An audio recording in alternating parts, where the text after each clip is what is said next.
వ్యతిరేకం కాదు. కానీ దానికి బిగ్ టీవీ ఒక సామాజిక బాధ్యతతో ఈ ఇష్యూ మీద ఎక్కువ ఫోకస్ చేస్తుంది. యాక్చువల్లీ బెట్టింగ్ యాప్లు ఉండకూడదు, బెట్టింగ్ యాప్ను పూర్తిగా నిర్మూలించాలి, బెట్టింగ్ యాప్ల మీద ప్రమోషన్స్ పూర్తిగా బ్యాన్ చేయాలి.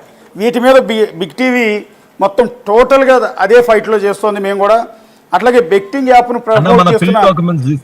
మనం సుప్రీం కోర్టులో పిల్ వేస్తున్నామండి. సుప్రీం కోర్టులో పబ్లిక్ ఇంట్రెస్ట్ లిటిగేషన్ వేస్తున్నాము ఆల్రెడీ.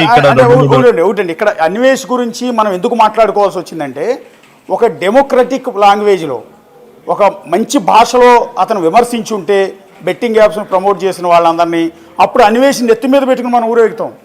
అసలు అన్వేష్ అంత ఇంత అని చెప్పి మనమే లైవ్ ఇస్తాం.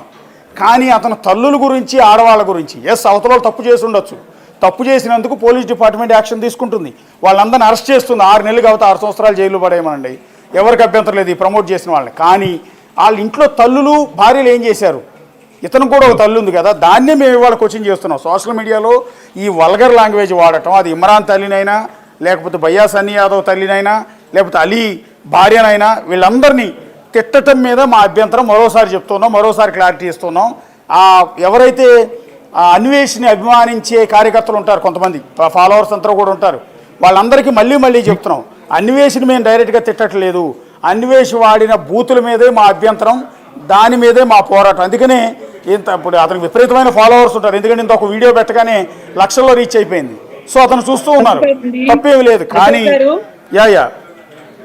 ఇప్పుడు ఇతని పైన కేసు ఫైల్ చేసి, అలాగే ఇప్పుడు ఇతను ఏదైతే యూట్యూబ్ ఛానల్ ఉందో ఆ ఛానల్ సబ్స్క్రిప్షన్ పెంచుకోవటానికి, తద్వారా మానిటైజేషన్ ఎక్కువ రావటానికి అతని ప్రయత్నం కదా. ఇతను ఇలా వల్గర్ లాంగ్వేజ్, బూతులు ఇట్లా మాట్లాడుతున్నాడు, వేరే వాళ్ళ ఆత్మగౌరవానికి భంగం కలిగించేట్టు మాట్లాడుతున్నాడు అని అతన్ని ఆ ఛానల్ ని మీద బ్యాన్ పెట్టించలేమా మనం? అసలు సిసిపిఏ గైడ్ లైన్స్ ప్రకారము బెట్టింగ్ ఆడే వాళ్ళకే కాదు, CCPA guide lines abusive behaviour మీద కూడా ఉన్నాయి. దాంట్లో సివియర్ పనిష్మెంట్ ఏంటి అంటే imposing A ban on those accounts. అది ఒక సీనియర్ ఆఫీసర్ ఎవరన్నా దాన్ని తీసుకొని ఒక కేసు అన్నది పెడితే దాన్ని రెఫరెన్స్ గా తీసుకొని డెఫినెట్ గా అతని సోషల్ మీడియా అకౌంట్స్, హ్యాండిల్స్ అన్ని బ్లాక్ అయిపోతాయండి.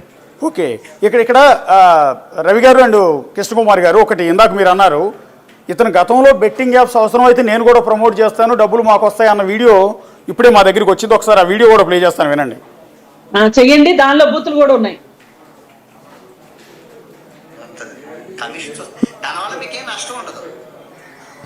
ఇవ్వండి, ప్రమోట్ చేస్తున్నాం కాబట్టి మాకు కొంత మనీ ఇస్తారు, మీకే నష్టం ఉండదు. అవి కొన్ని విషయాల్లో మీకు చెప్తానండి, అది కూడా పూర్తిగా అవునా కదా.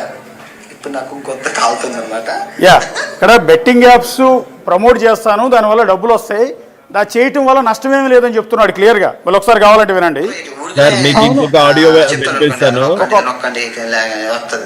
కమిషన్స్ వస్తాయి, దానివల్ల మీకేం నష్టం ఉండదు. మేము ప్రమోట్ చేస్తున్నాం కాబట్టి మాకు కొంత మనీ ఇస్తారు, మీకే నష్టం ఉండదు. అవి కొన్ని విషయాలు మేము ప్రమోట్ చేస్తాం కాబట్టి మాకు కొద్దిగా డబ్బులు వస్తూ ఉంటాయి, మీకేమీ నష్టం ఉండదని చెప్తున్నాడు అన్వేష్. ఆ వీడియో ఎప్పుడు నా దగ్గర అనుకుంటాను. సనాతన డాష్ కొడుకులు అని వీడియో తీస్తాడంట. 41 రోజులు దీని మీదే మాట్లాడతాడంట. దీని మీదే మాట్లాడి తన టార్గెట్ 1 కోటి రూపాయలంట.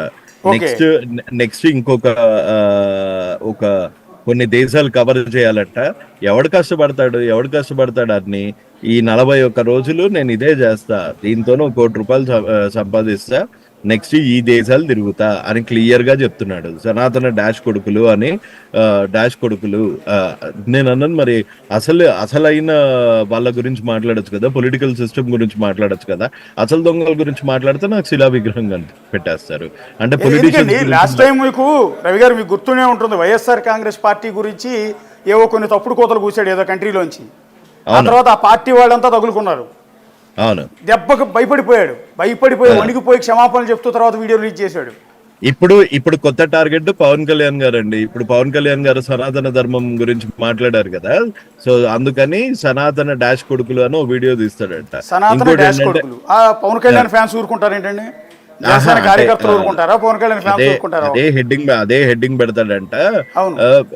పచ్చి బూతులు ఇంకా మొదలు పెడితే సనాతన ధర్మం పేరుతోని గొడవలు పెడుతున్నారు, అదేం అవసరం లేదు, చర్చికి వెళ్ళి దండం పెట్టుకోండి, గుడికి వెళ్ళి దండం పెట్టుకోండి, అది ఇది ఇది ఇది ఇది అనుకుంటూ ఆల్రెడీ ఆ పెద్ద సిరీస్ లో 2-3 సార్లు వదిలాడు సనాతన ధర్మం.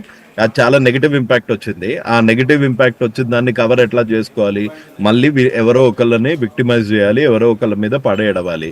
నార్మల్ వాళ్ళ మీద మతాల దగ్గరికి డైరెక్ట్గా వెళ్ళిపోతున్నాడండి. ఇప్పుడు కొన్ని సెన్సిటివ్ ఇష్యూస్ ఉంటాయి, ఒక మతం వాళ్ళు ఇంకో మతం గురించి కామెంట్ చేయరు.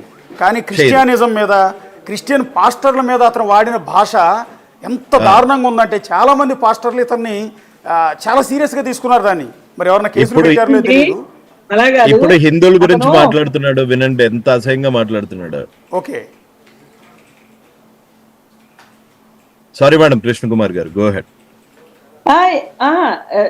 ఇప్పుడు అలీ వైఫ్ చనిపోవాలి, ఆ వీడియోలు చేసినందుకు అల్లా అంటూ ఉంటే జరగాలి అంటున్నాడు. అవును. మరి సరే, మరి ఈ మిగతా వాళ్ళందరూ మేజర్ పీపుల్ హిందువులే కదా. అవును. మరి హిందూ దేవుళ్ళు ఉంటే వీళ్ళు వీళ్ళల్లో కూడా చచ్చిపో